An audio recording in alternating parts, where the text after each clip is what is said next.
Hello everyone, John Odom, drum set percussion teacher with Groove with Passion Drum Lessons here. And today I'm actually doing another lesson on the series that I've started. This is the curriculum, okay, to build limb independence, limb coordination, and also improve your timekeeping skills using the book Stick Control. Okay, as I've mentioned before in my previous videos, if to every drummer, whether you're a student, or whether you've been playing for years, if you're teaching, if you don't have this book, I highly recommend you get it. It's not very expensive, and it is one of the top books ever written for drummers, okay? So today, the first two videos, I did quite a bit of explanation, and that was necessary. I actually teach quite a few beginners, okay? And so with that being the case, they need that explanation.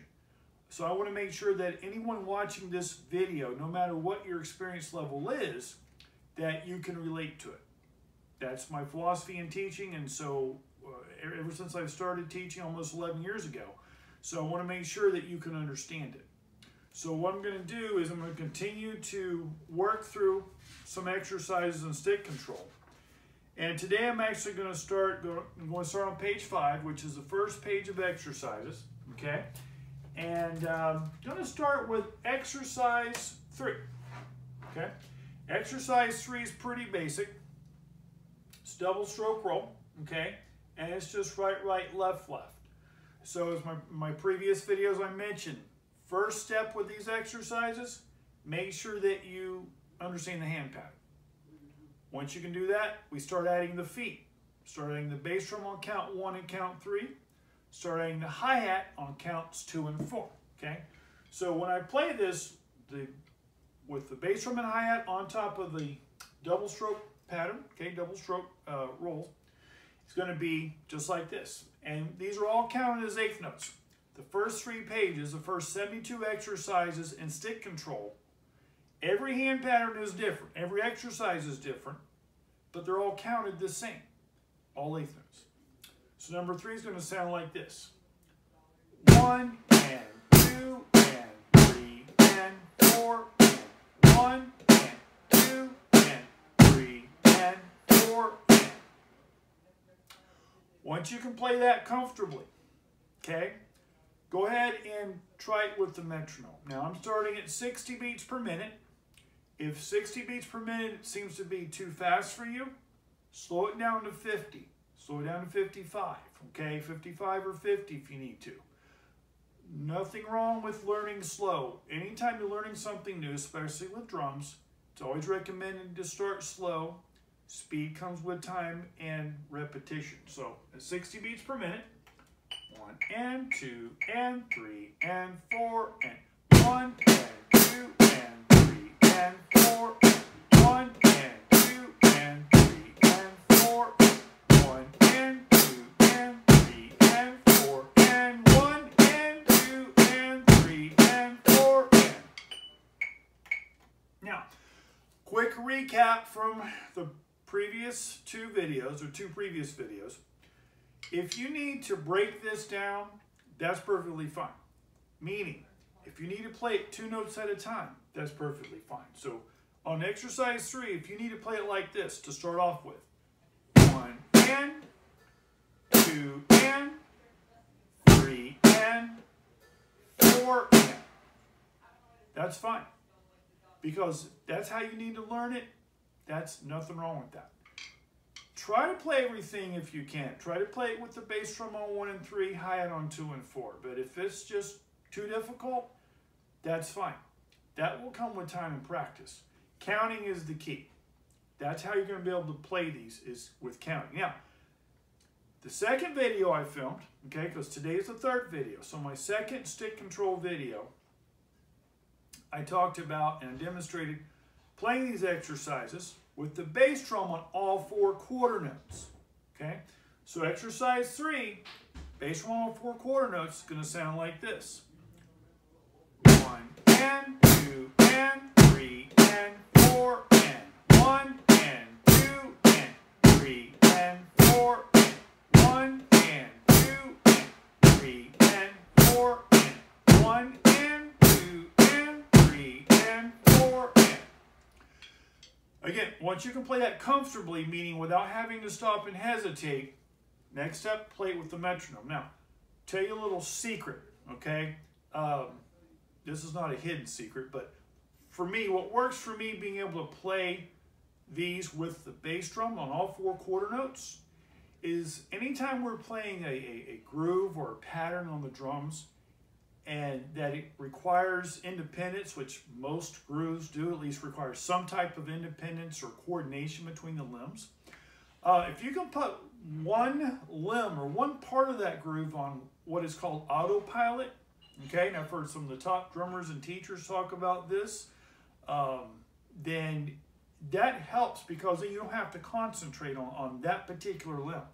So when I'm playing these with the bass drum on quarter notes, I don't think about it. What really helps, I've already said this, is counting. You got to count these eighth notes. You got to count these exercises. But I'm just focusing on the hand pattern, really. And of course, keeping in mind my hi-hat on 2 and 4. But my bass drum at this point is just on, it's on autopilot, okay? Next exercise I want to go over is exercise 5. Exercise 5 is very familiar. It's paradiddles, okay? So, again, you always get the hand pattern down first. 1 and 2 and 3 and 4.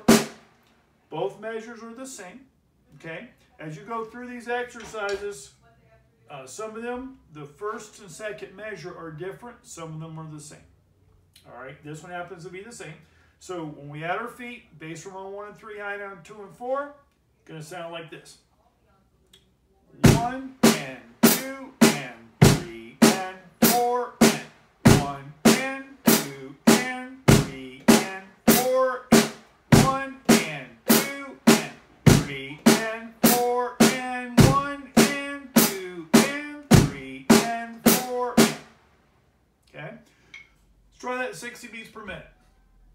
1 and 2 and 3 and 4 and 1 and 2 and 3 and 4 and 1 and 2 and 3 and 4 1 and 2 and 3 and 4 and 1 and 2 and 3 and 4. Now, as you work through these exercises, now, don't just only play them at 60 beats per minute, okay? As drummers, we play at all different tempos. All musicians do. So don't just practice at one tempo. Don't change the tempo by more than 5 beats per minute. Okay, in other words, if you start at 60, you can go up to 65. All right, so I'm going to do that.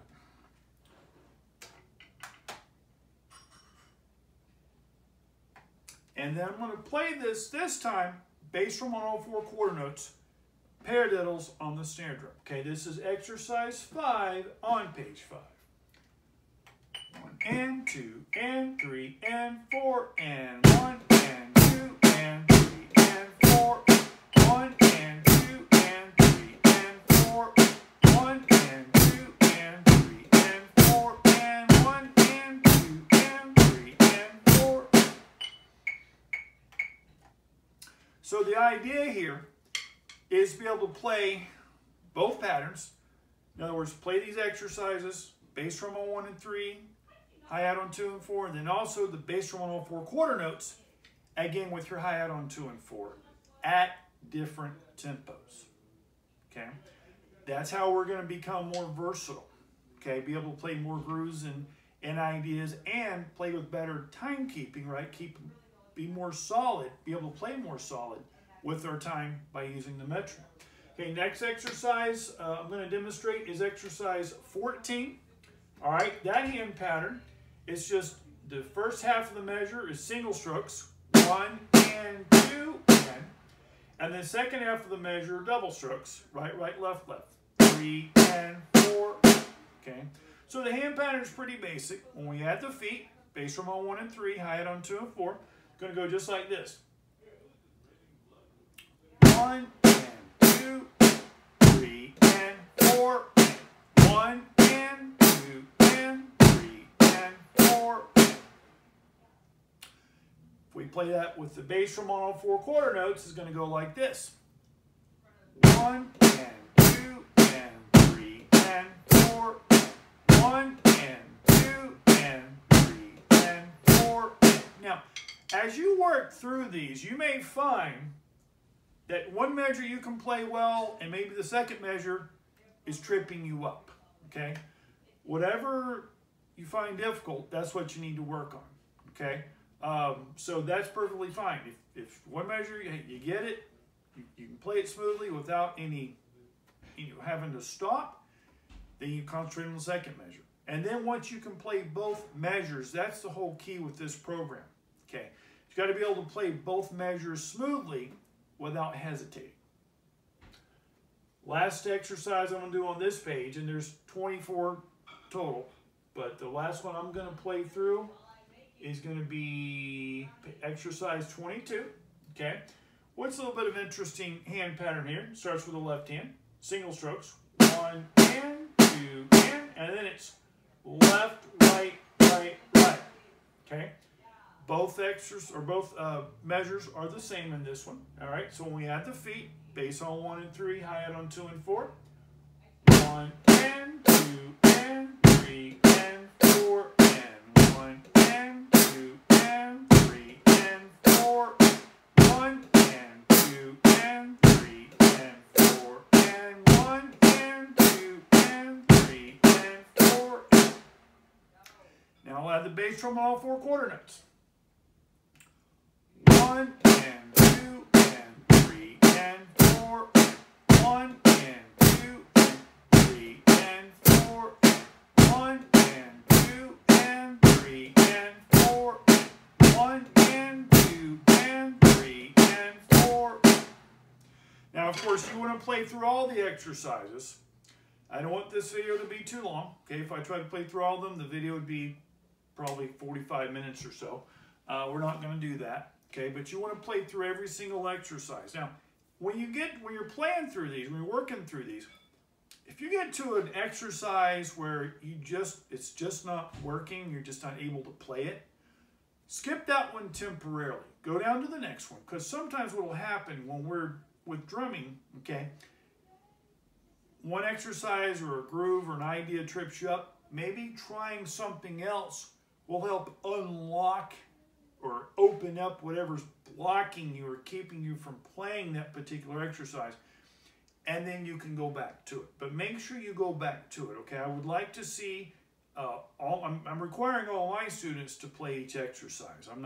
Never will I tell them, oh, you can skip that one. I want them to be able to play, because that's how you get the full benefit from this program. Turning over to page 6, okay? Exercise 25, first exercise on the page, starts off with double strokes, 1 and 2 and then it's right, left, left, right, which is known as an inward paradiddle, because the double strokes are in between the single strokes. They're inside of the two single strokes. Okay, so it's starting on beat 3, right, left, left, right. Then the second measure starts with the left hand, again starting with the double strokes, 1 and 2 and 3 and 4. So exercise 25 is a great example of where the two measures are different. Okay, first and second measure are different. So it can be a little more challenging to work on your coordination. So I'm going to play this bass drum on 1 and 3, hi-hat on 2 and 4. It's going to sound like this. 1 and 2 and 3 and 4 and 1 and 2 and 3 and 4 and 1 and 2 and 3 and 4 and 1 and 2 and 3 and 4. Okay? With metronome, 65 beats per minute again. You can start slower, okay? 2 and 3 and 4 and 1 and 2 and 3 and 4 and 1 and 2 and 3 and 4 and 1 and 2 and 3 and 4 and 1 and 2 and 3 and 4. Once you can play it with the metronome, let's try adding the bass drum on all 4 quarter notes. 1 and 2 and 3 and 4 and 1 and 2 and 3 and 4 and 1 1 and 2, 3 and 4, and 1 and 2, 3 and 4. You might need to break that one down to 2 notes at a time. That would sound like this. 1 and 2 and 3 and 4 and 1 and 2 and 3 and 4 and. I believe I just played my hi-hat on 1. But that's how you would line up, play the bass drum on all 4 quarter notes, and you can play it 2 notes at a time, okay? Do one more exercise for you guys, okay? I'll go ahead and play exercise 54 from page 7, okay? So that hand pattern is played this way. Right, right, left, right, left, right, right, right. Second measure. Left, left, right, left, right, left, left, left. So exercise 54, once again, the 2 measures are different. They change, okay? So with the bass drum on 1 and 3, hi-hat on 2 and 4, exercise 54, gonna play it like this. 1 and 2 and 3. Let me try that again, sorry. 1 and 2 and 3 and 4 and 1 and 2 and 3 and 4 and 1 and 2 and 3 and 4 and 1 and 2 and 3 and 4. Take your time, play these slowly, okay? Because they get pretty complex, especially when the hand pattern changes between the 2 measures. And you have to keep the bass drum and hi-hat lined up, okay? Bass drum on 1 and 3, hi-hat on 2 and 4. Counting is your key here. Make sure you're counting. Now, bass drum on all 4 quarter notes. Exercise 54 is going to go like this. 1 and 2 and 3 and 4 and 1 and 2 and 3 and 4 and 1 and 2 and 3 and 4 and 1 and 2 and 3 and 4. Then once again, play with the metronome. You can slow it down, 50 beats per minute. Go slower than 50 if you need to. Okay, go down to 40, 45 beats per minute. The goal with this, and my goal for you guys is to help you all right, with coordinating your limbs, building a limb coordination. Using stick control, okay, gives structure. And instead of just choosing random exercises, and yes, you can, I've done previous videos where I've demonstrated this, playing single strokes, double strokes, paradiddles, yes. Okay, and that works. This is a lot better. Using stick control is a lot better because all you do is follow the exercises, okay? This is not a deep theoretical concept. All we're doing is playing exercises that are from one of the top books ever written, okay, for drummers. And then we're just adding our feet. That's all we're doing, guys, okay? But it's so important. If you guys will take your time and work with this, stick to it, all right, and don't give up, all right, this will help your drumming tremendously. Please make sure you're counting, all right, you're working on your reading skills, you're building your limb coordination. Once you start using the metronome, then you're working on timekeeping. So we're taking a book that was written primarily just for snare drum, all right, and other drummers and teachers that have taken stick control and expanded on it. I'm not the first one by any means, okay? But this is a great book. Hopefully these exercises will help you. As you watch these videos, please feel free, appreciate you giving me a like. Thank you for that. Hit that like button. Also hit that bell notification because I will be filming more videos. There are more videos coming. And then we're going to go ahead and start doing different hand patterns, all right? We're also going to be moving forward in the book also. So, and please, if you haven't subscribed to my YouTube channel, please feel free to do so. Thank you for watching. Hope you have a great day. Happy drumming and take care.